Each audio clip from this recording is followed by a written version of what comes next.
Menu হিসেবে তারা আমাকে যেটা দিয়েছেন এটাতে অবলিক দেওয়া আছে, তিনটে একসঙ্গে ধরবেন না।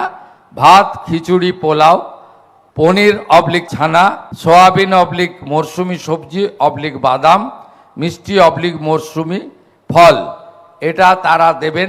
আমরা ঠিক করেছি এসএইচজি গ্রুপকে দিয়ে সপ্তাহে এই খাবারের সঙ্গে নয়, আলাদা করে আমাদের ব্যবস্থাতেই দুদিন বাচ্চাদের ডিম সিদ্ধ বিতরণ আমরা করব।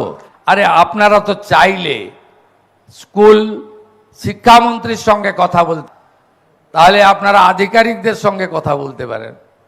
যদি নাও পারেন সরাসরি ইসকনে গিয়ে যোগাযোগ করতে পারেন যে আপনাদের সঙ্গে কি চুক্তি হয়েছে।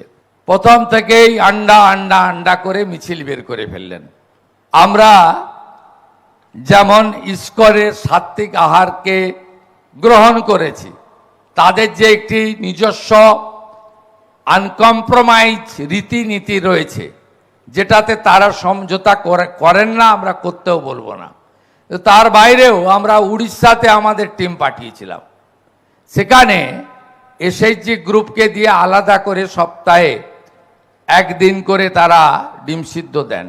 আমরা ঠিক করেছি এসএইচজি গ্রুপকে দিয়ে সপ্তাহে এই খাবারের সঙ্গে নয়, আলাদা করে আমাদের ব্যবস্থাতেই দুদিন বাচ্চাদের ডিম সিদ্ধ বিতরণ আমরা করব।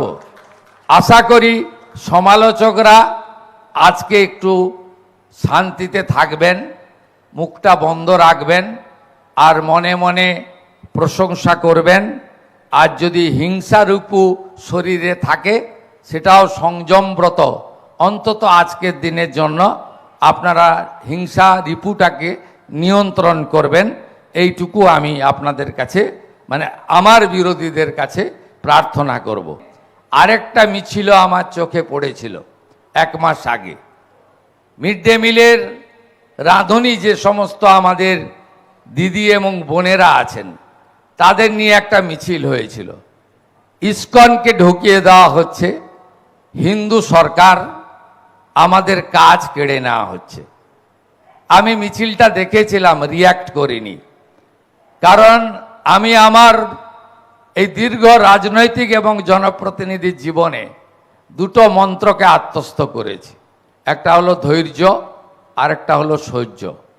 আমি সেই মিছিলকারীদের উদ্দেশ্যে বলি, একজনও রাঁধুনি মা দিদি বোন কর্মচ্যুত হবেন না। ইসকন তার রান্নার প্রক্রিয়াতে, বিতরণের প্রক্রিয়াতে তাদেরকে যুক্ত করবে, এবং যুক্ত করার শুধু নয়, আমরা তাদেরকে আগের সরকার মাত্র 2000 টাকা দিত, আমরা আগস্ট মাস থেকে তাদেরকে 1000 টাকা বাড়িয়ে 3000 টাকা করে দিয়েছি। 3000 টাকা কিছুই নয়, কিন্তু cut your coat according to your cloth. আমাদের টাকা নেই, 8 লক্ষ কোটি টাকা ঋণের বোঝা।